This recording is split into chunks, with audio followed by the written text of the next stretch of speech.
बालमित्रांनो नमस्ते. 15 October doctor APJ Abdul Kalam यांचा जन्मदिवस. त्यांना आदरांजली म्हणून हा दिवस आपण वाचन प्रेरणा दिन म्हणून साजरा करतो. आपण नेहमी वेगवेगळ्या पुस्तकांचे वाचन करत असतो, पण फक्त पुस्तकांचे वाचन म्हणजे वाचन नव्हे.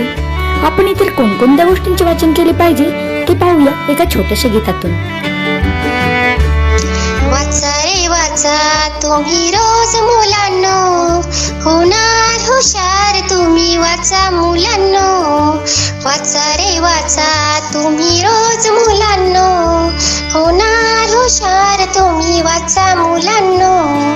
पुस्तकातील गोष्ट वाचा, गोष्टीतला राजा वाच, गमतीचा चिंटू वाचा, चिंटूची मजा वाच. वाचा रे वाचा तुम्ही रोज मुलांनो, होणार हुशार तुम्ही वाचा मुलांनो. वाचा रे वाचा तुम्ही रोज मुलांनो.